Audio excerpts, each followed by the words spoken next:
In this special episode, we welcome back former day camp pod host Tiffany Yvonne to discuss her transition from camp director to corporate trainer, working with high school and collegiate athletes to take them to their peak potential. It's all about camp and aligning our personal mission, vision, and values with our work. Particularly relevant this time of year as many of us are feeling a bit overwhelmed or burnt out. We also discuss staff, self care, and decision making skills in maintaining our camp and personal mission in our fast paced camp environment. Tiff has a way with words that we all love. So kick back and enjoy. This is the Day Camp Pod. This is the Day Camp Pod from Go Camp Pro, bringing you the best ideas, strategies, and discussions in the day camp industry. You can find our show notes at daycamppodcast.com. The Day Camp Podcast is brought to you by CRS, Commercial Recreation Specialist, go-to source for recreation solutions that will ensure that your camp thrives. Explore their website today at CRS or Rec. CRS Third. Let me tell you about CampMinder, the #1 camp database in the world, has the most robust offerings and services found anywhere. Every feature works together to create a policy system that helps your camp office run more efficiently while giving your camp families state-of-the-art communication and financial. Check out the details at campminder.com. AM Skyer is the leading insurance and strategic partner for many of the finest camps in America. AM Skyer partners with camps to provide public relations, legal, medical, behavioral support, and more. Experience the AM Skyer difference. Learn more at amskyer.com.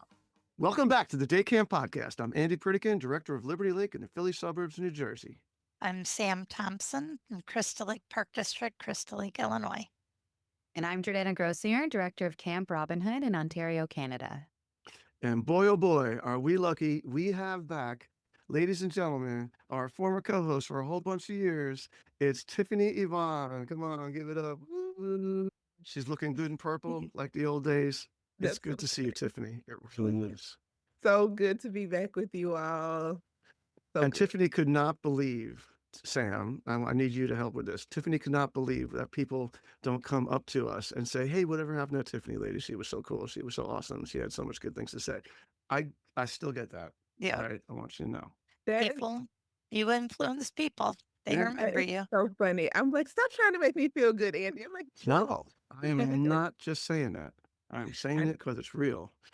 And it's funny because we didn't record a show last week, and our producer Rachel was like, "Well, what should we put up?" And I was like, "Put up like an old one." I gave her a bunch of choices, and she ended up putting up our second episode of all time. And I was listening to Aaron Gluckstein with us, Sam, and that was a blast from the past. So now we got Tiffany. So this is wonderful. Everybody, we're going to get the whole thing, and we got Jordana now. So it's a beautiful, beautiful thing. So Tiff, what have you been up to Throwbacks. since we saw you last? oh my gosh. So a myriad of things. You know me, I'm never staying in one place too long. Could be good, could be bad. But I jumped from the camp world, what can I say, mid-COVID and decided to take really camp talents to the corporate space. All the things we teach in camp around, being a good person, overcoming adversity. I heard someone say emotional intelligence is the curriculum of camp. And so really, because we were mid-pandemic, there were so many of my peers from my former accounting life and just the corporate world in general was in a flux because of hybrid work. And, no one was going to take it anymore because we all could die. So corporate was freaking out, like we're going to lose all of our people. And so finally, they cared, about the people. And so really went back into the corporate space teaching many of the ideals that we teach in camp, how to get through hard things, how to keep going when you want to quit, how to retain and engage your people, and did that work really until last June when I found myself in a gym in Augusta, Georgia, of all places.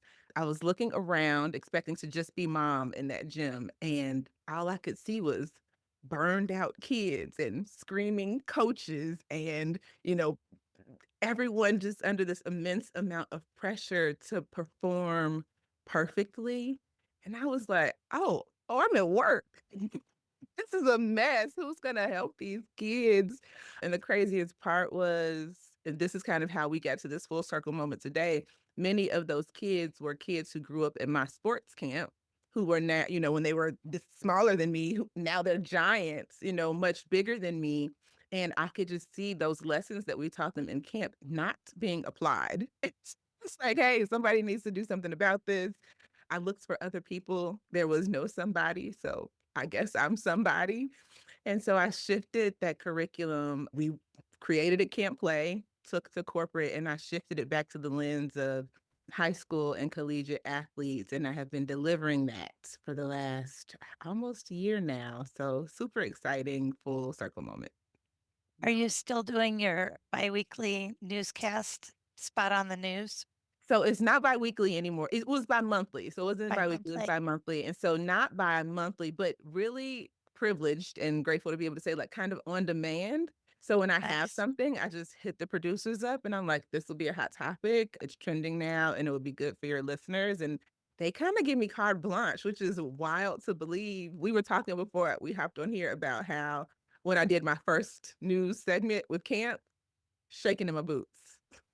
Now I'm like a That's amazing. Oh, that's awesome. So in the show notes, we'll have all of Tiff's social media and her new organization and all that kind of stuff for people to follow and love and contribute to and all. But Tiff, talk to me about the Power Camp, like how this has sort of affected you. You know, when we started texting each other the other day. yeah, I just think, I didn't grow up in day camps. Chicago has like day camps in the parks, right? And so sometimes you go if your parents let you, then they try to make you swim in deep water and you're like, oh no, I quit, I'm out. Like it's very much not a inner city thing. And so when we started our sports camp, we were really just looking to do more sports for kids. And so I always called myself the accidental camp director because I didn't start out to be like a day camp name to know, but I'm a nerd. And so the more I got into delivering the work for the students and kids that we were serving in sports, I realized, oh, this is a whole industry. Oh, like day camp is a thing and we can do it in the city and there's certifications we can get and all those sorts of things. And so it really became like when I joined the camping community, American Camp Association, all those things, I'm like, oh, there's some real business structure behind this as well. And so I think it was really then, I think Tim had a women in camp Yep. conference. And I think that was my first real illumination that we weren't just playing with kids in the park, but that this was an industry and that there was a way to systematically impact the lives of kids in like really tangible ways. And so, giving honor to like day camp being a thing, but in terms of the power of camp, it really helped me realize that these kids weren't just doing a sport they love, but like we were able to impart character development skills, get them out in nature, have kids who, might have been scared to go to the playground because they're shooting or gangs or whatever, like really get them around the city, beyond their block, enjoying life as a kid and normalizing day camp, number one. But we also partnered with some overnight camps. So we like get them to send their kids to overnight camp for 1 week as part of our camp culture. And so the power of that, I mean, kids run up to me all the time now, some who I don't even recognize. That's embarrassing, but the That's camp just grew normal. so It's much. normal. They're just like, oh, Coach Tiffany, we miss you, or Coach Tiffany, this, like this, the way that they experience and talk about what camp play did for them is mind blowing. And when I say the power of camp, it's also not just what it did for the kids, but for me, just being able to take that and say, this isn't just something that kids need, it's what adults need too. And so for many, especially African American or Black people who grew up without the camp experience, to be able to like have that really settle in my cells and like move forward with that as a way of life, and to take those things to the corporate space and now back to teenagers, it just shows that the ripple effect of what we do in camp is really endless. I Well, remember your We Play program. Hmm. Hmm. right, That and that was that incredible. seemed to me that it was also focused on moms, like busy Yeah. moms who were Hmm. so because you were a single mom at that time and you were running around from this thing to that thing and you were sort of trying to get all these other moms to sort of recognize that you got to do things for yourself as well and you got to play and you got to have a good time, Yes. which I thought was no. Think that's a episode. I think we had one on here before about just like burnout, right? And how even as camp professionals, right? Our work looks so fun. We got all these kids. We live on lakes. We're running around, jumping, but you can actually burn out from it because there's still the managing of staff. There's still the, managing of parents. There's still the managing of your own expectations and making time for yourself. So one of the things I realized, and I talked about this, I don't know if I talked about it in my TED talk, but I know it was the kind of like one of the things that it was like one of those moments where you realize I'm the play lady and I don't play. Like my camp is called Purposeful Play. I teach kids how to play well, you know, all day long. I teach kids the power of play, and yet I'm burned out. How could that be? And so it was, we had a we play, but we also had she plays. I think that's what you're That's talking right. about. So it was She she play. plays to Yeah. win. And really that was the pre full corporate thing where it wasn't just me, and I wasn't a single mom yet. Then I was still married, but I was highly considering divorce. Um, and so I was running around like a crazy lady, running this camp. It had all this publicity, all in the news. Managing my team, managing the kids, managing the parents, managing the husband, and I was just burned out. I'm like, we're giving these experiences to kids, and we're not getting them ourselves. And it wasn't just camp people, but it was all of my peers. So I'm a CPA by trade. And when I looked around, it was my friends who had continued to climb that corporate ladder across all industries. And so, yeah, it was pervasive, but we taught them how to play. And that is the power of camp. It's so incredible to hear about all the ways you kind of inserted that power of camp into different communities and groups of people too. And because sometimes, admittedly, like camp, when people think of the word camp, they think of like a place, right? And it has to happen there, or other models of what camp has been in the past. And I think the idea of like inserting element of camps in different ways is so important. And it just takes you kind of looking at that. It's amazing, like looking at that gym and looking around and saying, this is what this group needs right now. And in that power of camp that you can insert, and we need it too. I really love what you're saying about like kind of practicing what you preach. I don't think as camp people we're very good at that. Like more and more, I've been doing some things with smaller groups of people because it's like we promote these small team building things within our own camp communities. But do we do it for ourselves to really get that out? Not really. So it's really nice to think about all those things. The Day Camp podcast is brought to you by CRS, Commercial Recreation Specialists, your go-to resource for the latest programming and recreation solutions to help your campers thrive. Check out the all-new Water Tag, where campers suit up in special vests and blast away with high-powered water launchers for the ultimate splash battle. Rev up the fun with new Pump Tracks, a modular, easy-to-install bike course that brings the need for speed to any camp setting. And when it's time to cool down, FLX Shade delivers stylish, innovative shade with maximum coverage and minimal impact on your site. CRS also offers prefabricated cabins, pavilions, and restroom buildings.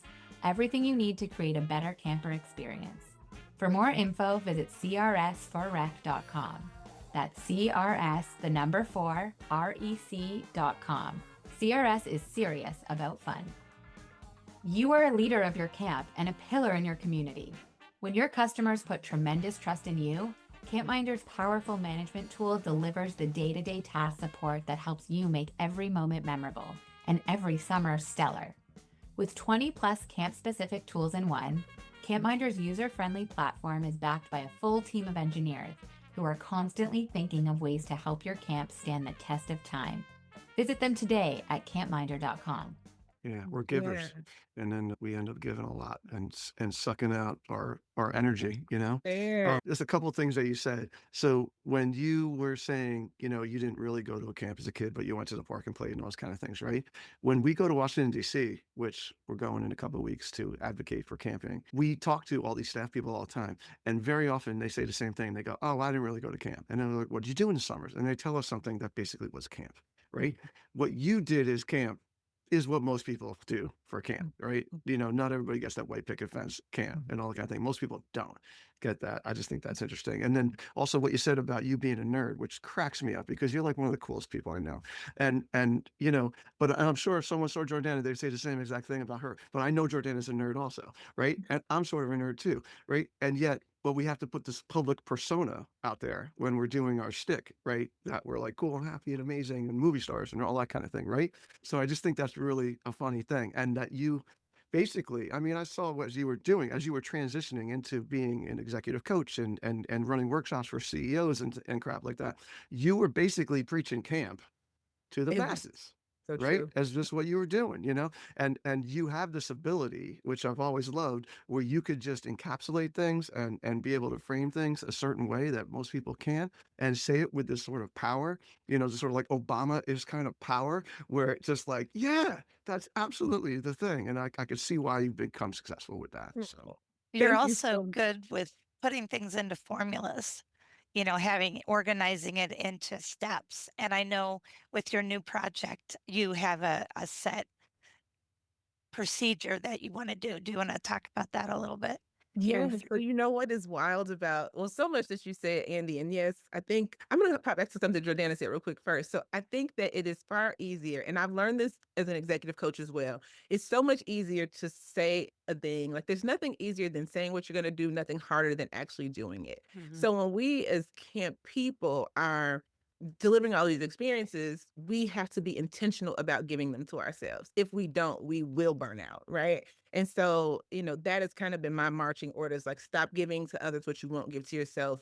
Fill your cup first, put your oxygen mask on first. We hear those things all the time, but we really have to do them. Well, how do you do that? Put it in your calendar. Like whatever the next best thing is you're planning for your camp kids, put something like that in your calendar and then keep calendar integrity with yourself to do it, whether it's with yourself or with your team or what have you, because that's the only way we're going to get it done, because camp is just like any other job.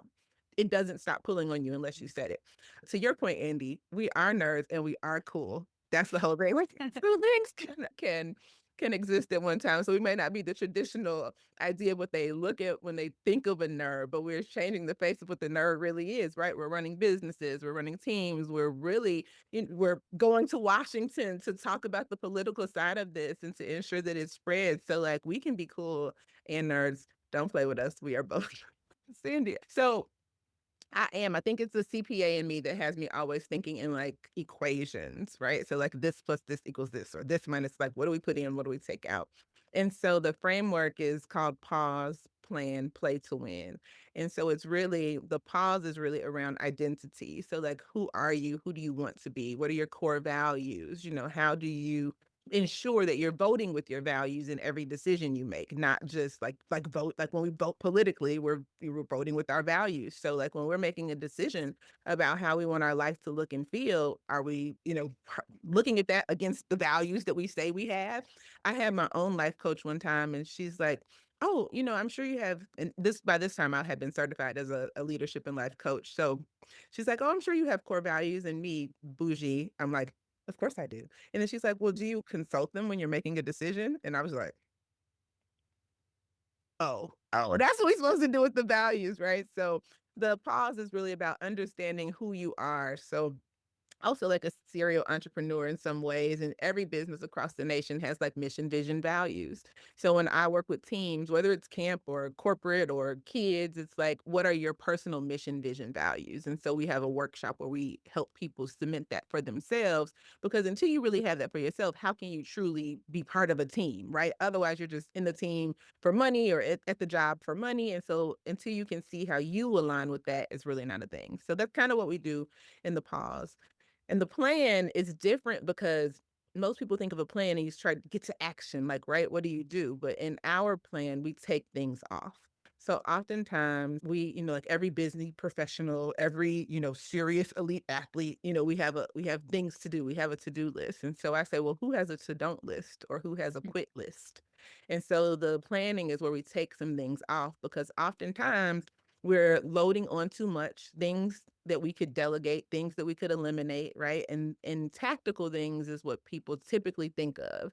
But this taking off is not only items or tasks off your to-do list, it's also like thoughts, behaviors, and beliefs that tend to hold you back. So a lot of self-doubt, perfectionism, procrastination, criticism, like negative self-talk. Like how can we take some of those things off? And so then it makes the real plan that we have for our lives and our goals so much easier to get to. And then play to win is really just realizing that this is a way of life. right? And so it's like it's how can you navigate change and challenge with more ease and recognizing that they're always going to be there. Like we're going to make this, we're going to pause. Oh, we did it. We're going to plan. Yay. And then the play to win is like we're going to have all those plans and something's going to like knock us literally out of the square. And so how can we build our resilience, our grit, our tenacity, and our deep why this matters to us enough that we're playing to win no matter what happens. We can just like, all right, knuckle up and hop back in that thing while giving yourself rest and grace to be able to keep going. Well, I think it's perfect timing to remind everybody about this because I was just saying to Sam before, like after March, it's kind of like June already. Like things just go so fast for camp professionals, especially at this time of year, as we all know. And so I think it's really important as I stare at my million sticky notes on my own desk as we record this, there's a lot to do. And the idea of like, no, I can take a break, right? And I need to like look at all the things on my plate right now and really put myself first because like Andy was saying, we are givers and there's going to be a lot of feelings that go with it. I really love the point about it's not just things on the list. It's like how are you feeling and where is that going in your whole bucket of things? And so such good reminders and I'm really grateful that you're bringing it up. So thank you. I do I, this thing. I love it when I'm in like a very stuffy environment and there's all these like people in their suits and the HR people are in the room and they're like monitoring my workshop. And so I just try to freak them out and I say, the F word is finally okay at work. And the people, I'm like, feelings. I'm like, before the pandemic, there was a work you and a home you, and you had to come in one certain way. And the truth is, you were only ever one person. If you tried to cut yourself in half, physically, you die, right? You bleed to death. So we need to stop doing that and recognize that our feelings are just, emotions, right? And emotions are not they're not instructions, they're information. So oftentimes we're like, we're feeling this. So, we're reacting to how we feel. We're feeling this. And it's not instructions, it's information to say, like, okay, I'm feeling burned out. So what do I need to fill my own cup so I can go back out here and truly be in service to my kids, to my parents, to my Right. camp? And so when we don't, we think that if we take time for ourselves or just to rejuvenate that it'll be, everything is going to mess up. But the truth is the only way we regain the energy to be able to go back in there is by pouring into our own cups. And it doesn't have to be like a vacation. It could literally be 15 minutes a day, I'm going to do this. And you realize, and this is a self thing, like how hard it is to force yourself to take care of yourself because we're so self-sacrificial. But when you do that, like everything else suffers instead of everything else winning. Totally. And it sounds like this, I love the system and kind of the curriculum of it and the way that you framed it, because I think it can apply. It sounds like you've been working with people of all different ages as well, and then it really sticks with them.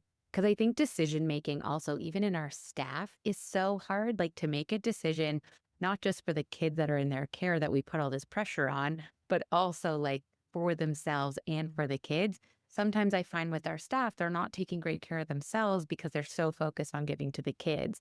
And so it's really, I know we're going to hit decision making really hard at pre camp and throughout the summer because I don't think that our young staff feel capable of making those decisions. And if we're talking about the feelings that go along with it, they're just not feeling confident in that. And so we need to flex that muscle and give them some of those ways to think about how to make decisions. And that's a really awesome framework for it. your Yeah. planning part, I love the part about some don'ts, because our staff definitely don't know how to say no. If anybody asks them to go out at night, even if they're exhausted, they're going to say yes. So taking out things, I love that because that's a higher level of thinking that not many people use. Yeah, no, I think it's so true. I think that, there was something you said, Jordan, that I just lost my train of thought on. Oh, you said they're not I was gonna say success loves speed, right? And so like I say I want to find someone else to use as an example because I don't like this person, but they're just a great example for it. So Elon Musk has his main thing, the reason why he's been so successful as a CEO, one of the reasons is because he doesn't see I can't, right? So he has none of the skills to do most of the things he's done. He just had a vision to do it. And so then he just will compartmentalize and find the people in the way to get it done.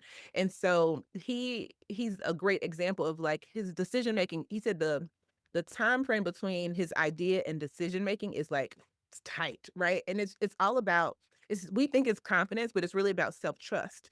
And it's not just trusting myself that this is the right decision, which is what tends to hold us back. It's that even if this isn't the right decision, as long as we're safe, because we're in a camp world, even if this isn't the right decision, I trust myself enough to rebound from that.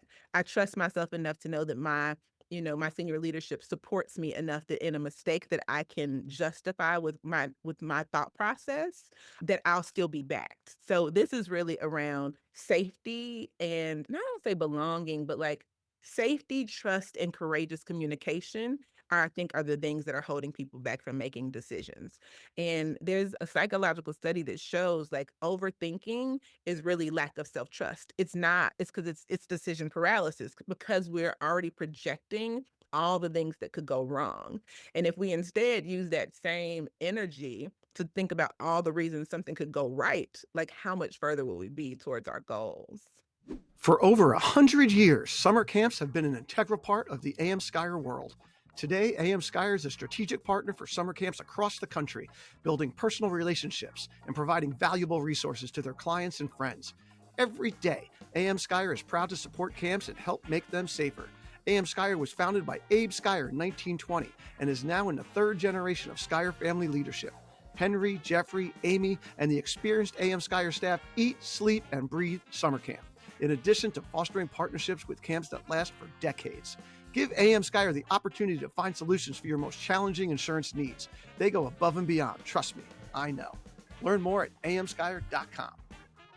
100%. And I mean, we're on a day camp podcast right now. Like the pace of day camp, speaking of speed, like everything happens so fast. And so I know I'm guilty of this. Like, it makes me wonder, like, do we really give our staff time to sit in a decision and make something?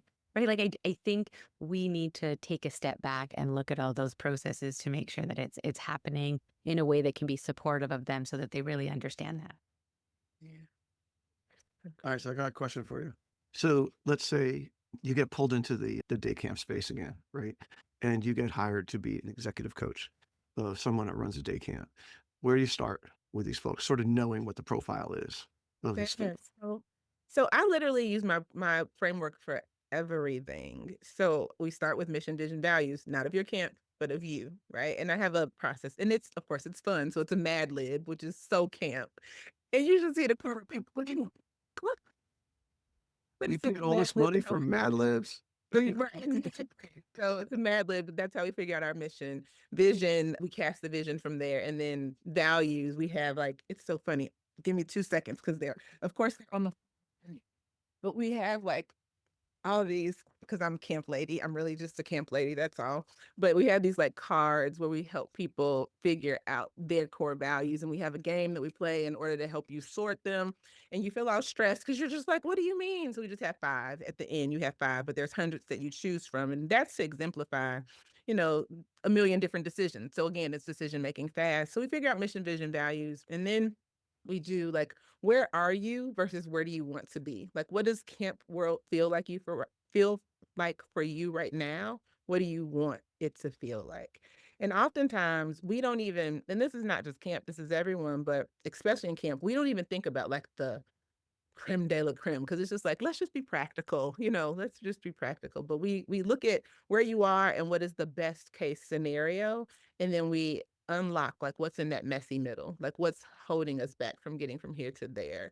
And I think it's been so a shameless plug. I'd love to do this for camp professionals because y'all are so much more fun than accountants. No shade to the accountants, but it's unlocked. So just imagine if it's unlocked like so much measurable and meaningful growth for accountants and insurance actuaries. Like I can't imagine what it would do for camp folks, because even though we can tend to be stressed out, we are creative and imaginative and willing to try, a different thing. And so, yeah, I think that's where we Yeah. start. I think a lot of camps, especially when people find themselves like joining a camp, right, Mm. is that they have these systems and they have this organization and they have everything all set up.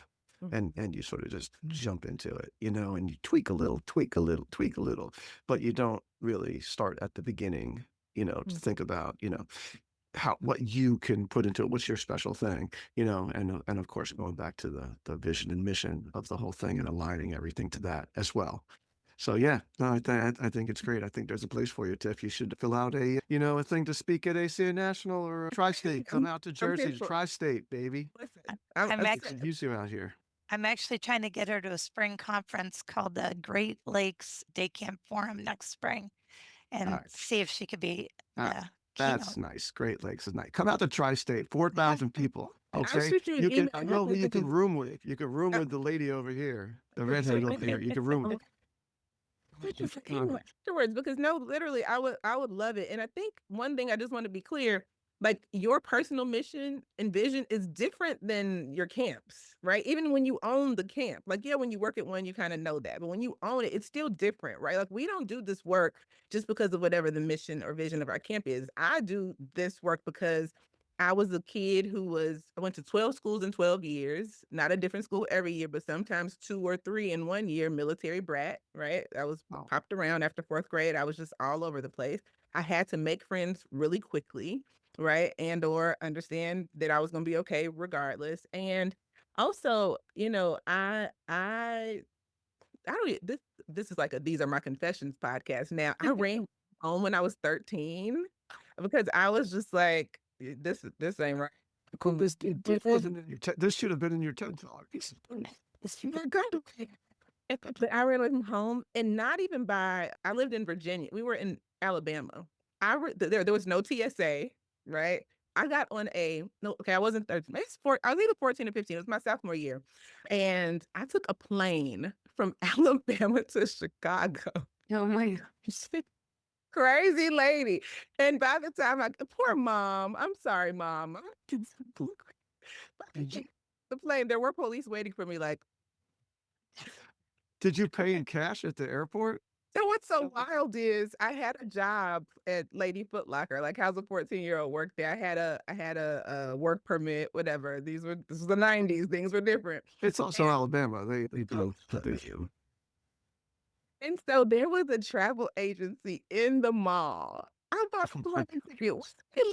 A plane ticket. My mama should have everybody. We should be rich right now.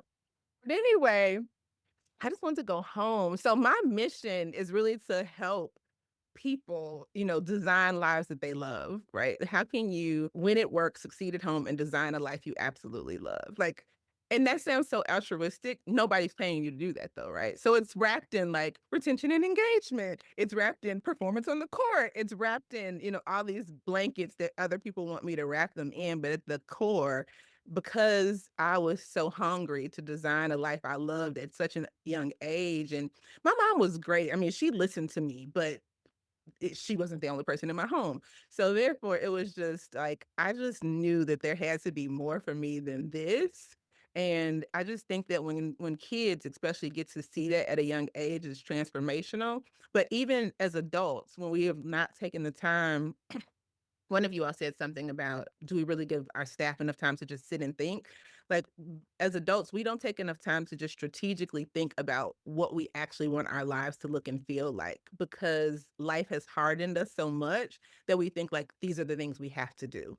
And really, this last, 6-7 years that I've been out of the camp world have really helped me to know you don't, and that it can work. And so the people who have a system, that there is a system to create that change. So Well, I think it's time for a comeback to the camp world, Tiff, because I run a young and emerging, we call it young-ish because some of us are aging out of this young category, but the youngish and emerging camp pros in Ontario. And I see a lot of young incoming directors and people that are working full-time in camp.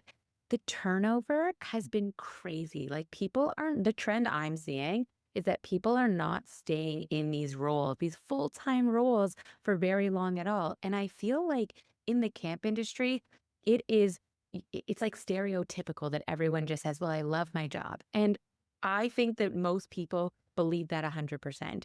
But I also think there are times where like we're not loving it as much. And that's because there is that disconnect between like the work that they're doing and the mission, vision, values of themselves, which nobody talks about. Like, this is the first time I've really heard somebody say, what are your mission, vision, values, not of your camp or organization?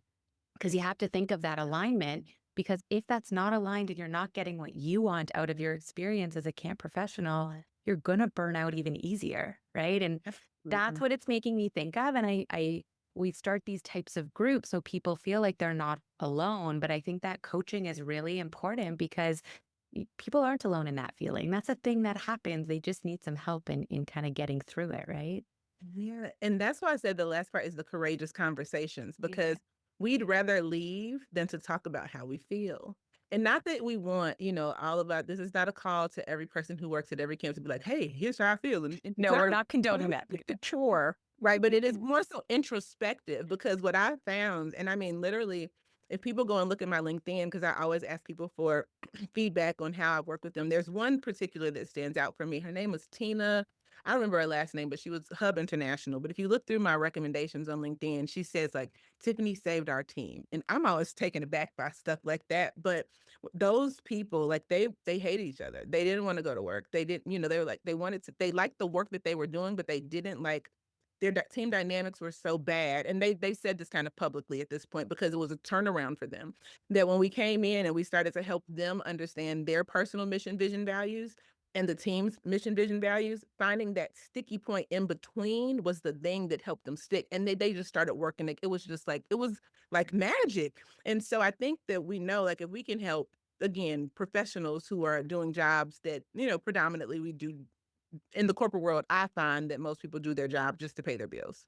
Right. But in camp, where you actually do have people who are already value aligned, or else you wouldn't work with kids, Right. that when you can pull out your mission, vision, values and that of the camp, you find that 2%, it doesn't have to be 100%. It's like, what's a 2% that we can agree on? And that gives you kind of the energy to just keep going. And it has helped retention. It has helped engagement. It has helped attracting new talent. It has helped just people to feel happier at work. And I think that really elongates the amount of time that people are there. And in some instances, it superseded the budget, because oftentimes people are like, well, they're just leaving for money. But the truth is, like, we've trained people up so good that, like, we train them so well that they could leave, and we treat them so good that they don't want to leave. So even when there's been more money on the table, people have still stayed. So That's incredible. And well, that's like camp, right? It's the buy-in, because oftentimes it's not the money that's really keeping them there, right?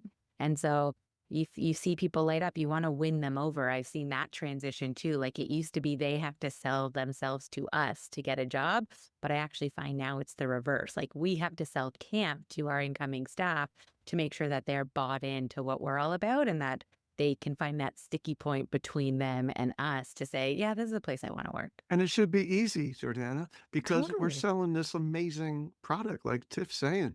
Like, we're not saying, you need to do bank recs at an accounting firm in a cubicle over there, or actually from your kitchen table, which is most of these jobs now, right? Like, you're going to do impactful work that's going to change the future. Like, it's really sort of an easy sell to these young, optimistic people, that want to change the world, or young teachers who are doing it for the same reasons. So yeah, I think we have a huge advantage in the day camps space.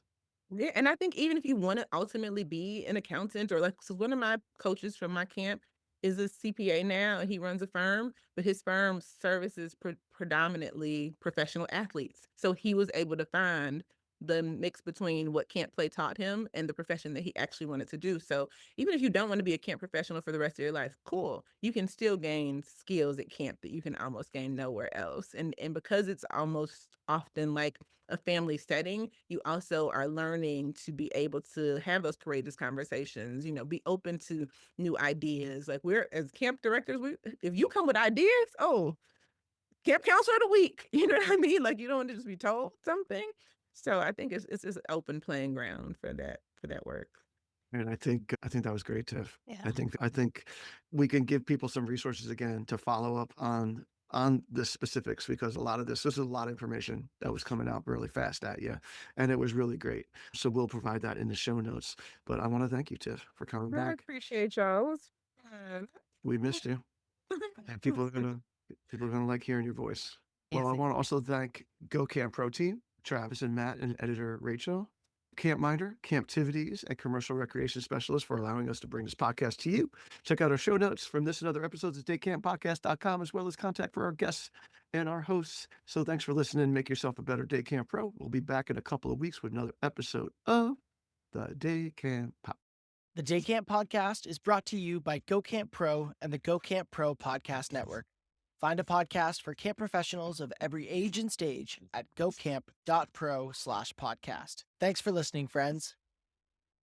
Hey, Camp Pros, we love that our industry is built on sharing. In order to foster that spirit, we hope that whenever you share an idea that you learned from the Camp Hacker podcast, conference, summer camp professionals group, or wherever else, that you're quick to give credit where credit is due. That way, we can all encourage more Camp Pros to share the tips and tricks that will make camp better.